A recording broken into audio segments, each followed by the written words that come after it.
Madame, Monsieur, bonsoir et bienvenue dans l'invité de la rédaction de Média TV. Ce soir, nous allons parler de l'économie informelle au Maroc, un secteur qui emploierait, d'après les derniers rapports du Conseil économique, social et environnemental, plus de 60% de la population active de notre pays. Une activité qui représente au moins 30% du produit intérieur brut selon des chiffres de Banque El Maghrib.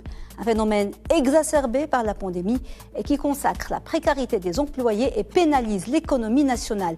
Dans la présentation de ces rapports, le Conseil économique, social et environnemental dresse un constat inquiétant et propose une approche intégrée déclinée en plusieurs axes pour résorber ou minimiser ce phénomène à défaut de l'éradiquer. Et pour commenter les données et les recommandations des dernières études du CESE et pour analyser le fléau de l'économie informelle de façon générale au Maroc, nous avons le plaisir de recevoir ce soir M. Abdelghani Youmni, économiste et spécialiste des politiques publiques. Abdelghani Youmni, bonsoir et merci d'être avec nous. Bonsoir, Madame Soumia Derouri. Merci. Alors, nous avons régulièrement des chiffres et des pourcentages qui sont publiés au sujet du secteur de l'informel au Maroc, de sa taille. À quel point ces chiffres sont-ils fiables, sachant qu'il s'agit d'une activité informelle? Ces chiffres ne sont pas faux parce que ils viennent de l'enquête de l'ACP. Il y a eu une première enquête en 1999, après il y a eu une deuxième enquête en 2007.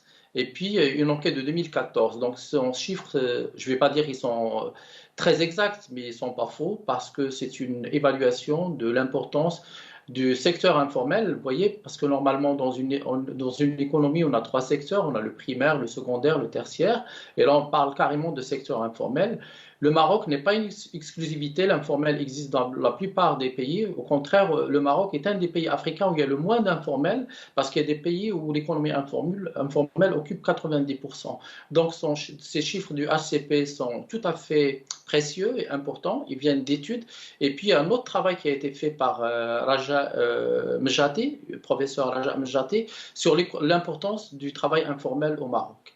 Donc oui, mais c'est aussi un secteur qui concerne les illégaux, c'est-à-dire les gens très pauvres, qui sont aussi des gens illégaux socialement. Vous voyez, c'est des gens qui sont frappés par deux plaies, la plaie d'être inégal des autres, parce qu'ils sont informels, et aussi d'être illégaux parce qu'ils sont illégaux sur le plan social. Oui, il y a aujourd'hui un informel plus visible qu'avant.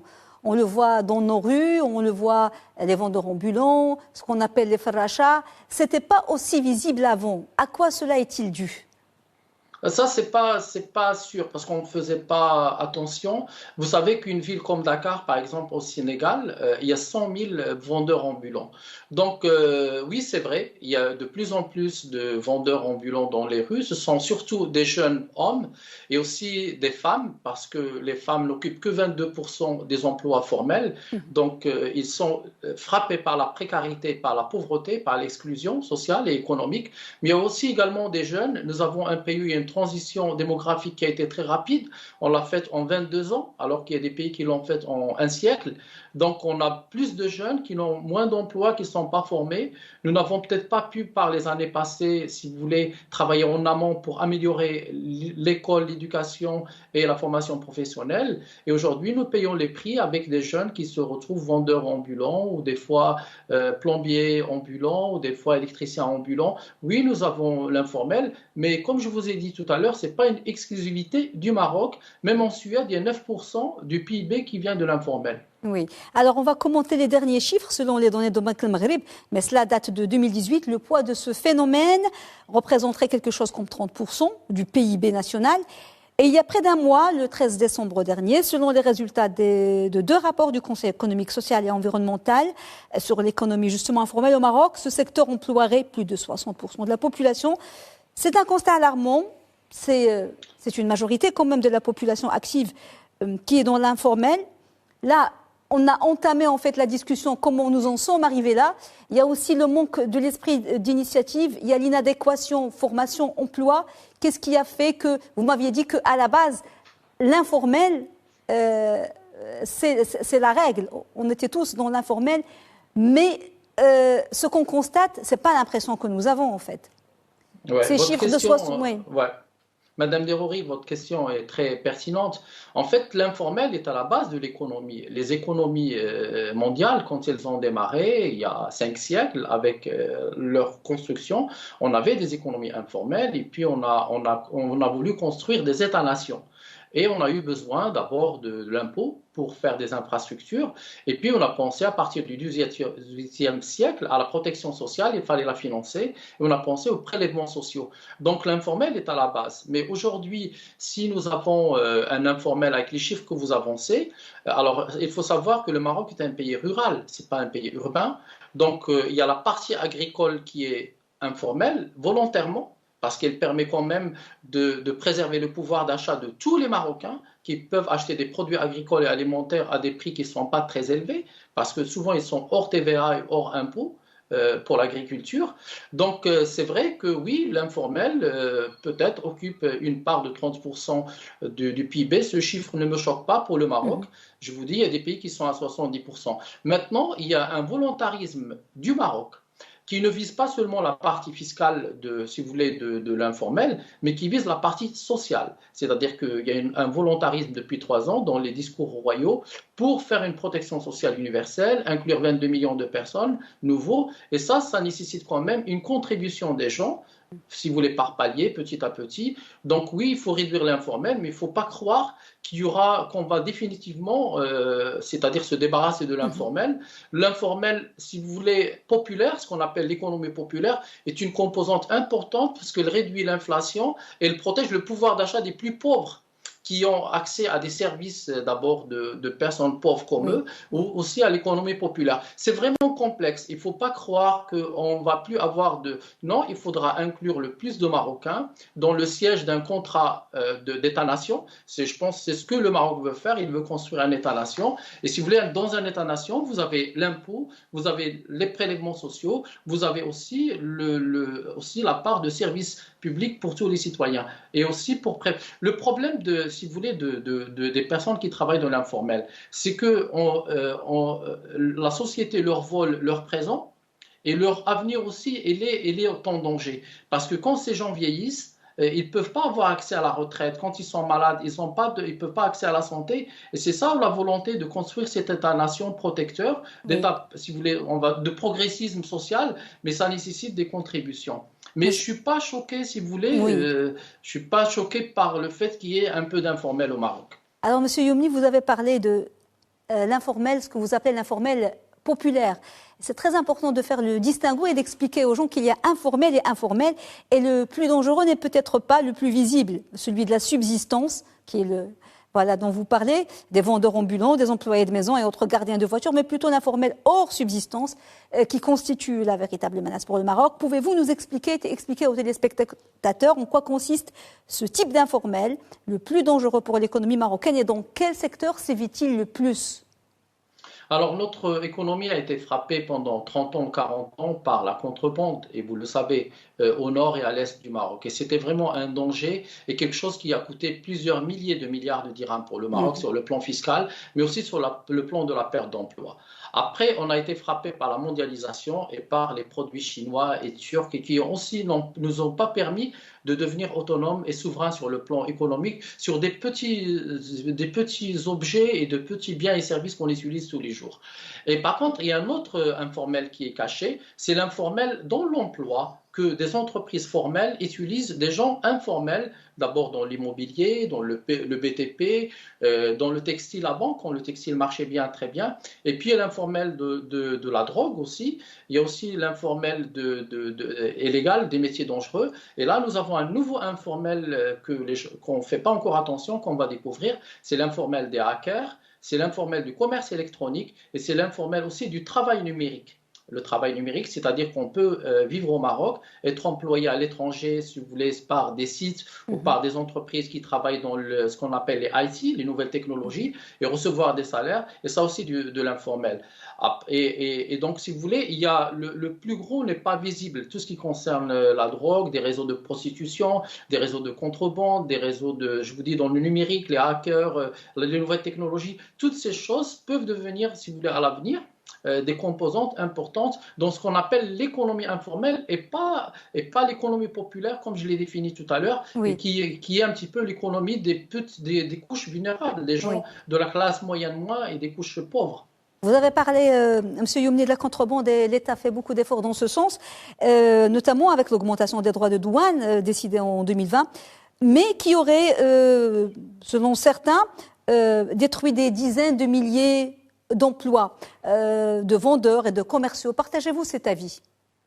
Oui, alors c'est certains dont vous parlez, c'est les mêmes de Darba Omar il y a 5 ou 6 ans qui ont fait grève pour refuser la traçabilité des factures. Vous savez que quand vous êtes le problème au Maroc, c'est qu'on doit changer l'ADN de l'entrepreneur. L'entrepreneur marocain ne doit plus être un entrepreneur importateur de biens et services étrangers pour les revendre aux Marocains, mais il doit devenir un entrepreneur qui produit des biens et services localement, qui crée de l'emploi, et c'est cet ADN-là qui va changer. Et si vous voulez, moi j'ai salué cette décision de la douane de bloquer certains produits, biens et services que nous importons, que nous pouvons produire, parce qu'aujourd'hui le Maroc, chaque année, si vous voulez, il va protéger presque 3,4 milliards de dollars, c'est-à-dire 34 milliards de dirhams, d'abord d'importation, qu'on a commencé à produire dans plusieurs villes du Maroc. Oui. Il y a plusieurs projets, si vous voulez, il y a une banque à projets, c'est ce qu'on appelle la substitution aux importations, qu'il ne faut pas confondre avec le nouveau modèle de développement.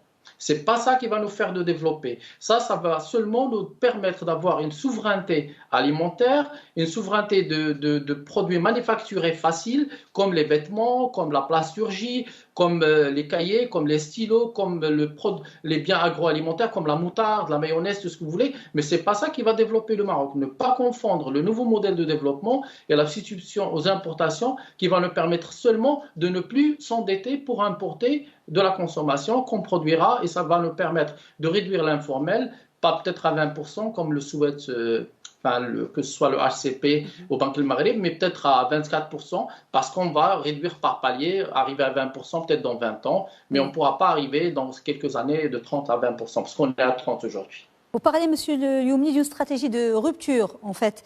Vous l'appelez une stratégie de rupture. Vous l'avez dit, qui réduirait les importations de plus de 34 milliards de dirhams, mais qui pourrait aussi créer des conditions d'une économie de production, je vous cite, et d'exportation de produits manufacturés, créer de l'emploi et de la valeur ajoutée formelle. Comment peut se décliner justement cette stratégie, à travers quelle étape et quel mécanisme, et combien de temps cela devrait-il prendre?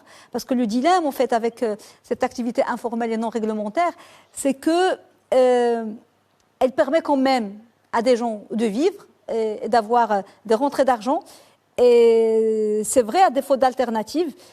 Et bien sûr, elle consacre d'un côté la précarité. Mais comment pouvons-nous, de manière transitionnelle, arriver à ces objectifs dont vous parlez, et arriver à cette économie de production et d'exportation? Madame Derouri, cette stratégie est déjà en marche. Elle est en marche depuis une année à peu près maintenant, et c'est un projet de l'ancien gouvernement qui a été mis en place. Elle est en marche. Il y a pas mal si vous voulez, de projets qui ont été validés, qui ont déjà commencé à fonctionner. Et si les Marocains ont fait attention, il y a pas mal de produits aujourd'hui. On va trouver Sena Maghrébia fabriqués au Maroc. Donc, et ça prouve et ça crée de l'emploi. Il y a pas mal. Vous voyez tout ce qui se passait dans le nord du Maroc, avec cette femme porteuse de plusieurs kilos pour faire de la contrebande et pour recevoir seulement 5 dirhams, 10 dirhams pour chaque trajet. Aujourd'hui, le Maroc a décidé de rompre ça, pour ne plus être dans la contrebande, mais pour faire une substitution, créer les mêmes produits, le même fromage, la même confiture, le même beurre, le même stylo, la même règle, enfin tous les produits que nous importions d'Espagne et que nous pensions qu'ils étaient espagnols alors qu'ils étaient chinois. Aujourd'hui, le Maroc est en train de les produire tout seul par cette volonté de substitution aux importations, dont le seul objectif n'est pas politique. L'objectif, si vous voulez, il est économique. C'est seulement pour créer de l'emploi et pour que le Maroc ne soit pas obligé à chaque année de faire des efforts pour avoir des réserves de 6 mois, de 8 mois pour importer des biens et services qu'il peut produire localement. Et il est déjà en marche, mais ce n'est pas le nouveau modèle de développement, j'insiste sur ça. Le nouveau modèle de développement, c'est la technologie, c'est le numérique, c'est le digital, c'est les écoles d'ingénieurs. Ça, ce sont si vous voulez, des industries de transformation que certains pays africains sont en train de calquer sur nous. Oui. Voilà. Alors pour la création d'entreprises, peut-être que cela devrait aussi s'accompagner, c'est sûr, de facilitation de création d'entreprises, d'alléger la lourdeur administrative, parce que c'est en cours, ça relève du parcours du combattant pour créer une entreprise, surtout les petites structures et même les grandes d'ailleurs. Est-ce que cette stratégie, est-ce qu'en une année, vous avez vu qu'il y a une amélioration? Il y a encore quand même beaucoup de paperasse et beaucoup de lourdeur administrative quand on veut lancer son entreprise ou En fait, voilà. oui, en fait, c'est je pense que en fait, c'est surtout si vous voulez, c'est le financement qui pose problème. C'est pas l'administration. Aujourd'hui, vous pouvez créer une entreprise en 3, 4 jours, 5 jours, 10 jours maximum. Vous pouvez créer une entreprise, une SARL ou une entreprise individuelle. Mais le problème, c'est le financement. Par contre, regardez ce que le gouvernement a fait il y a 2 ans. C'est-à-dire, la Banque El Maghreb a réduit le taux d'intérêt à 2% pour les entrepreneurs qui ont des projets qui sont, si vous voulez, des projets qui sont créateurs de richesses et d'emplois et pas seulement des entreprises, des commerciaux. C'est-à-dire, il y a pas mal de financements qui sont prêts pour des jeunes. Pour l'accompagnement, Moqawalati, il y a plusieurs projets avec des taux d'intérêt de 2%. Alors, il faudrait que les jeunes osent. C'est vrai que ce n'est pas facile parce que beaucoup de gens ils vont dire « moi, je vais m'endetter, faire un crédit, je ne suis pas sûr de réussir ». En fait, il faudrait éduquer à l'entrepreneuriat dans nos écoles et dans nos lycées et dans nos universités. Et surtout, il faudra encourager les visites d'entreprises dans nos établissements pour que les jeunes puissent voir comment des entrepreneurs prennent du risque, créent de l'emploi et créent de la valeur ajoutée. Et il ne faut pas aussi penser qu'en devenant entrepreneur, on va devenir riche. En devenant entrepreneur, on va réussir un projet. Et des fois, c'est mieux que de devenir riche. Oui. Alors, comment peut-on résoudre, M. Lioumni, le problème de la TVA dans le secteur informel durant la période de transition? C'est un véritable problème. Alors, le problème de la TVA, il est lié au problème du cash. Vous avez des pays comme le Pérou, vous avez des pays comme l'Uruguay, vous avez des pays comme le Brésil qui se sont attaqués il y a plus longtemps à l'informel. Et le but, c'était de réduire. De toute façon, ça ne se fera jamais. On ne va jamais faire disparaître l'informel. L'informel va exister. Il permet de réduire l'inflation et le pouvoir d'achat des pauvres. Je vous surprends en disant ça, mais elle permet de préserver l'emploi d'achat des pauvres, le pouvoir d'achat des pauvres et de réduire l'inflation. Ça, c'est l'informel. C'est ce qu'on fait dans le secteur agricole. Maintenant, ce que vous dites sur la TVA, oui, plus on aura moins de cash et plus de traçabilité, et plus on va pouvoir récupérer la TVA. Vous savez, maintenant, il y a déjà la déclaration en ligne de la TVA et de l'impôt. Maintenant, il y a beaucoup d'entreprises qu'on oblige à venir vers la légalisation. Je pense que si on a moins de cash, et c'est ce qui va s'opérer dans les années à venir, moins de liquide, moins on aura de cash, et plus on aura de traçabilité, et plus on pourra récupérer de la TVA. Mais il faut aussi éduquer à la citoyenneté. Il faut dire aux Marocains qu'il n'y a pas de justice fiscale, de justice sociale sans justice fiscale. C'est-à-dire le projet de la contribution personnelle unifiée que le Maroc a mis en place pour le projet de protection sociale universelle, et ça demande aux artisans une cotisation de 400 dirhams à peu près, impôts et contributions sociales incluses. C'est rien, 500 dirhams. Mais quand ils ont une opération à faire qui coûte 30 000 ou 40 000 dirhams, ils vont la faire gratuitement. Mais peut-être un jour, ils auront une retraite de 1000 dirhams ou de 1500 dirhams. Il faut penser à l'avenir parce que, si vous voulez, moi, ce que j'ai dit, c'est que le Maroc aujourd'hui, avec le projet de protection sociale universelle, elle est dans un projet de construction d'un État-nation. Et un État-nation a un contrat social entre le citoyen et le pouvoir. Vous insistez aussi, M. Lioumni, en plus de la lutte contre le cash, de l'économie du cash, vous dites qu'il ne faut pas recourir à la contrainte légale pour réussir cette transition informelle. Oui. En fait, il faut éduquer. Vous savez, plus les citoyens marocains aujourd'hui, quand ils prennent l'autoroute, ils la payent. Parce qu'ils voient que ça leur permet de gagner du temps et qu'elle est très bien faite et qu'il y a tous les aménagements.